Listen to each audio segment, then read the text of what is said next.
everyone, I promised a video on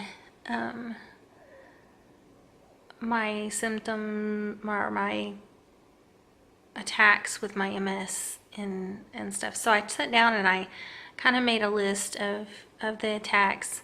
I'm a little sleepy today, sorry. My fatigue is pretty bad. And made a list of them to kind of give myself a little guide to go off of. So let's start off with my memory so bad that I go, sounds a little dumb, but it works for me. As far as my MS attacks and symptoms and things like that, I have a daughter. I'm never going to forget how old she is.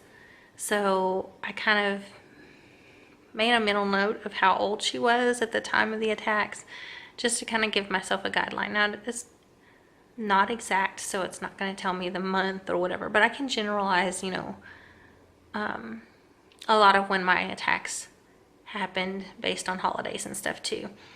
So the first thing that I noticed, or once I was diagnosed and I started putting together symptoms or trying to line it out as far back as I could after learning what the symptoms and stuff are, is that the best that I can figure is I started having problems when my daughter was 3. Right after she turned 3, I started realizing that I was a little bit more tired than everybody else. I would fall asleep on the couch just watching TV, and it wasn't just like every once in a while, it happened a lot. And I would wake up and not even realize that I fell asleep. After having 8 to 10 hours of sleep at night, anybody who has 8 to 10 hours of sleep a night shouldn't be still so tired in a day. And I would have several, a couple of those naps a day. So that was the first thing that I can go back and kind of line out, because as my symptoms, or as I have MS longer, I've noticed that my fatigue gets a little worse and worse. And unfortunately, last time I went to the neurologist, she asked me how the pills that she had given me, medication to try to help with my fatigue, was working. And it's not. It made me very jittery and very uncomfortable. And even more so because I'm pretty steady right now, but I do have days where I have tremors that are, I have tremors now, so the camera kind of shakes a little bit. I try to steady myself as much as I can, but it's gonna shake, and I'm sorry if that triggers you or makes you feel a little off too. So I do have a tripod that I bought, but my husband's home early from work, so he's up in the computer room. Next time I do a sit-down video like this, I'll have the tripod up so my hand doesn't get so tired. But I'm diverting from what I was talking about. So that was back when she was 3. When she was 5, I had some extreme needle poking, needle pricking numbness, painful numbness in my feet, so bad that it was hard to walk on. So I went to the doctor and I was diagnosed with rheumatoid arthritis, which, by the way, was a misdiagnosis. I do not have arthritis at all. So that is a diagnosis that I lived with for a long time, thinking that my pains and my aching and things around my joints was because I had arthritis. Then when my daughter was 10, this is when I got my official diagnosis of MS, and this is when I learned that I was misdiagnosed. I lost the sight in my left eye. My hair got in my face at work. I moved my hair out of my face. And when I looked up, it looked like I had touched my glasses when I did this. And so I took my glasses off, wiped them down, and when I went to go put them back on my face, before I could even get them up to my eyes, I said, oh, wow, the spot is there. My glasses aren't on my face, so it's not from my glasses. But I had been having really bad migraines, and I've had migraines a lot in my life. I get them quite frequently, and so I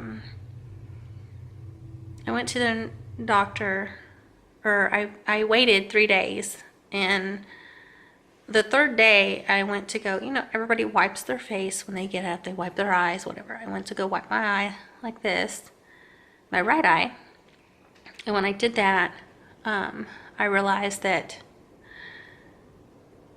I couldn't see anything. Even though my left eye was open, I could only see way far over on the side, but I couldn't see looking straight. Everything was black.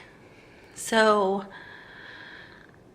I immediately went to an eye doctor, and he said, I do see some, it does seem to me that your retina is detaching. I'm sending you right over to a retina specialist. You're probably going to have to need immediate surgery. That if it detaches all the way, then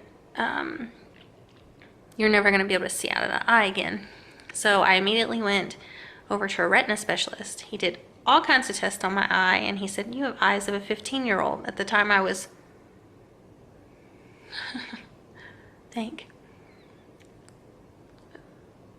about 29. And so I he said, you have eyes of a 15-year-old. There's nothing wrong with your eyes. It's either behind your eye or in your brain. And I'd had a friend who just had a brain tumor, so that triggered me bad, and I broke down. My grandparents and my sister just showed up at the retina specialist thinking that I was going to need emergency surgery, and they seen me crying. Somebody had walked out of the door. They seen me crying on a bench in front of that door behind, where the doctor takes you back, and they immediately didn't even ask. They just went right through, caught the door and went right through.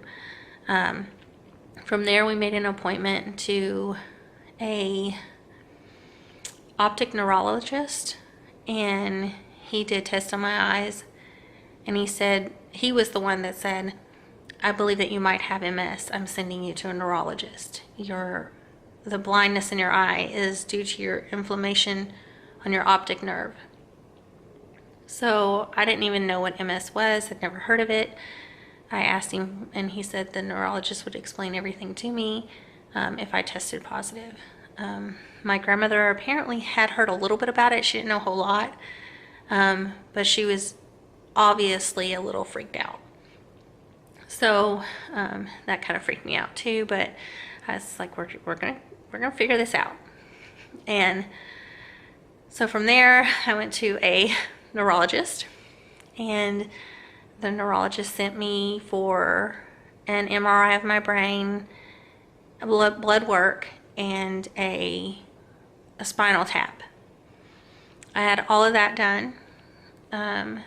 Went back to the neurologist, and he said, I do have MS.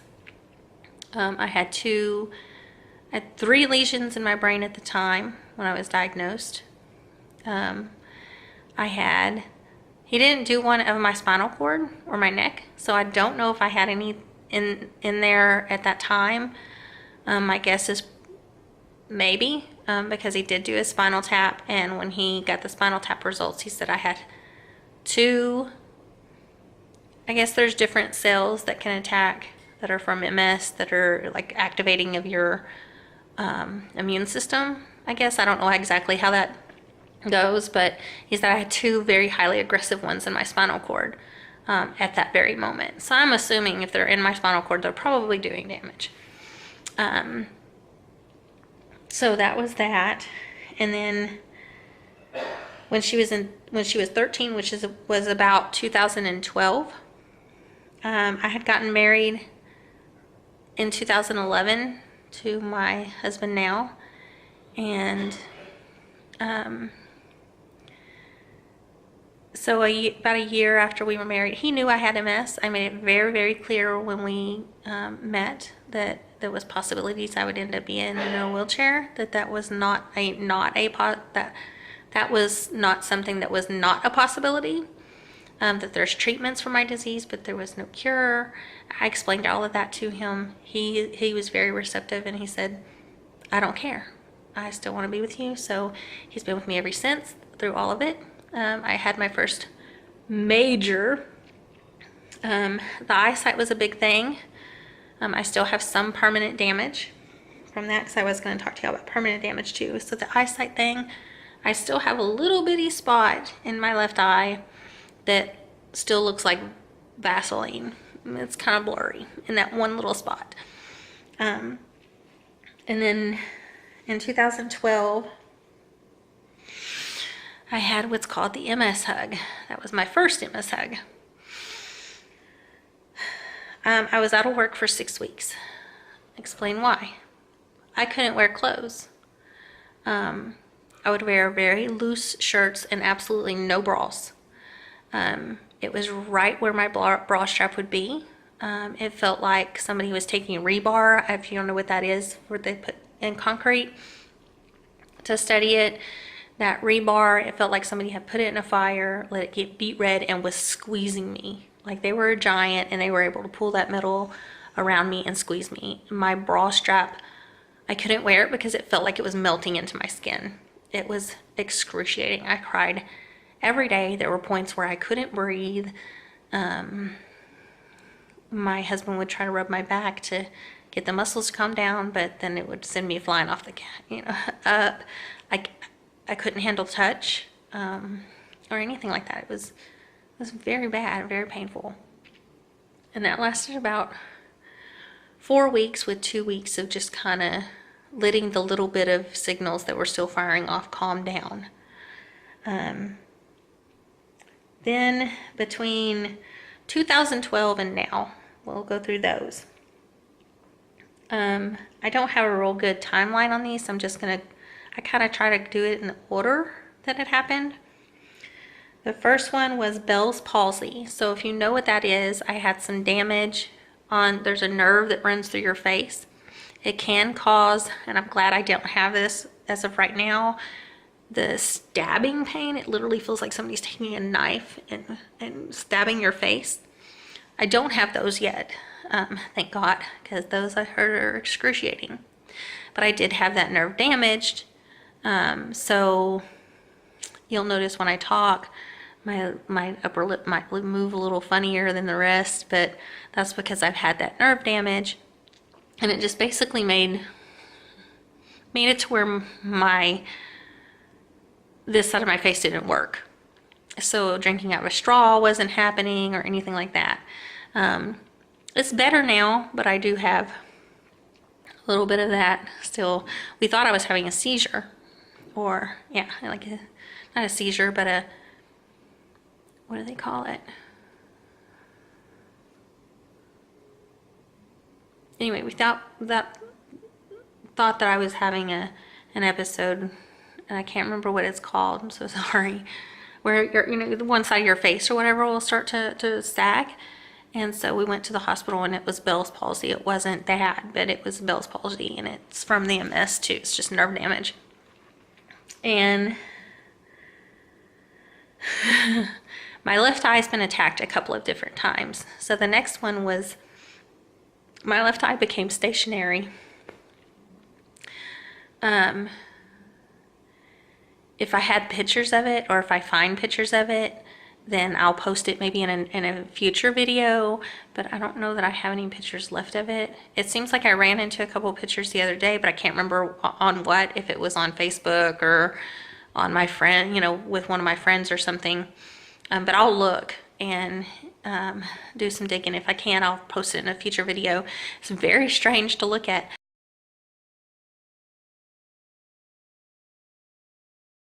I'd been having a lot of problems with double vision. So I was going around the house just kind of doing this because I couldn't tell what was real and which one was fake. So I guess I learned how to keep my eyes forward and just move my head because of it, because it got to where it was doing a little bit better, but it wasn't better because I was looking at the TV, watching a show, and my husband was off to the side in front of me, and he called me and he said, "Hi, hey honey." And I went to move my eyes and not my head, and then move my head. And he said, "Whoa." And he said, "It's okay, we'll get it fixed." Immediately I started freaking out. "What do you mean? We're gonna get it fixed. What's wrong?" He's like, "It's okay. Don't panic, but keep your head still and look to the side, but just move your eyes." And when I did, this eye moved, but this eye didn't. It was stationary.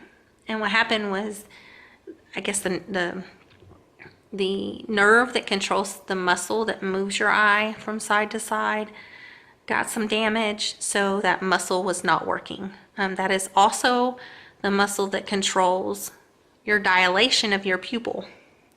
So I don't know if you can see it on here.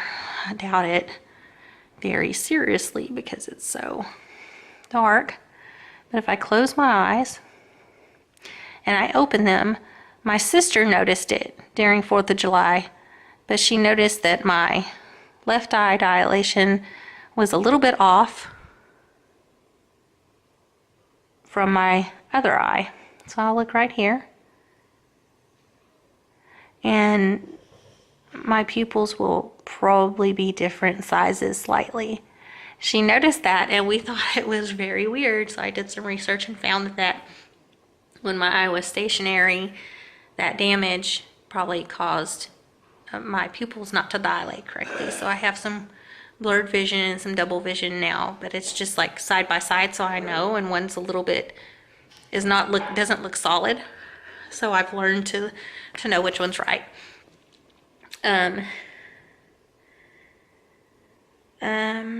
After that, I had some really bad pain in my feet to where I couldn't really walk comfortably, so I was in a wheelchair for a period of time with that. Then I had the second MS hug. I've been in a wheelchair twice, so when I had my first MS hug, I got my first wheelchair because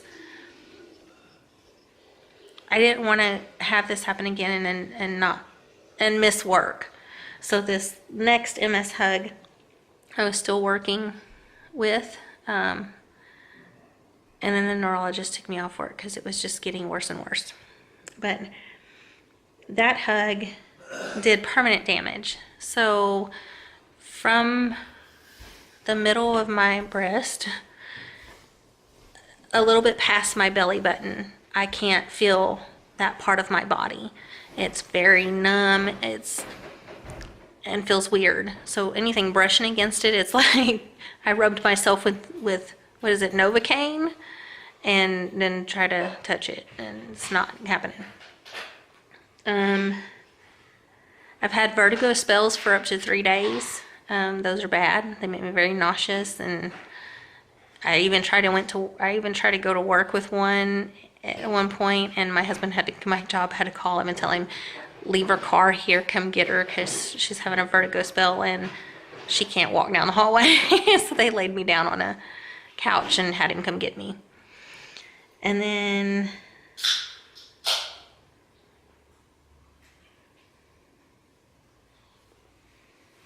okay,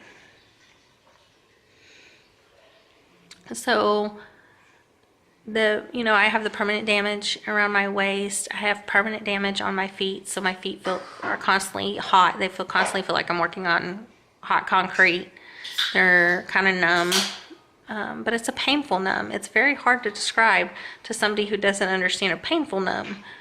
That, yeah, it's numb, because you say numb and everybody thinks you can't feel it. Well, no, it's hard to explain. I can't feel it, but I can feel it deep down in there where it feels like burning or prickling, or it's very hard to explain, but it's very painful. So I've had that permanent damage. I have the feet permanent damage. I have the damage to my eye where the pupil doesn't dilate correctly. I have the whole issue with my face, and it's made my speaking a little bit weird. And then damage that I've had that are symptoms that I have that are not going away, such as trouble slurred speech, which I'm having problems with today. Cog fog, the thinking, and I do suffer from tremors. On those days, I'm definitely grabbing the tripod and gonna try to film with that, because I'm not gonna be able to hold the camera. There's days where I shake so bad that it's not gonna happen. That's the hard part about MS, is some days you feel pretty good. I mean, you're dealing with symptoms, yes, but you feel pretty good. And then other days, the symptoms are hitting you 10 times worse, and you can't do anything. You're not functional. I do get those days. On those days, if I don't post a video, I would say, unless I'm not posting, if I go 3 days without posting, then I might be in a flare. I will try to get on and at least tell y'all what's going on. I will try not to leave y'all for a long period of time, for more than 3 days, without knowing what's going on or why I haven't posted. So let's keep that in mind. I have a lot of other symptoms that are kind of gross that I won't talk about, because I have bladder and bowel issues, which are problems with MS. My balance issues, I have problems with walking, that everything feels like it. So as I record and stuff, you're going to get to see some of this stuff, and kind of see the struggles of somebody with MS. I don't know of any YouTubers that have MS that are vloggers. I haven't seen any. If any of y'all know of any MSers that are vloggers, I know that there are MSers that do sit down videos like this, informational videos, but I don't know of any other MS vloggers. So I'm going to end up being an MS vlogger. So you'll get to see what an MSer goes through firsthand. All of the people that I've seen online so far that have MS and even do the sit down videos, I know of one that has cognitive issues, but I kind of like the idea of y'all seeing how I try not to edit too much out. If you see a long pause and you see an edit part and then I start talking again, it's because I've cut out a huge chunk of just pauses where I've tried to get what I'm trying to say out. My cognitive function is not good at all. That's the reason that I can't work. I sit at a desk. I worked in mortgages. I sat at a desk, so I didn't have to. Whether I could get up and move was not why I can't work anymore. I can't work anymore because my memory and my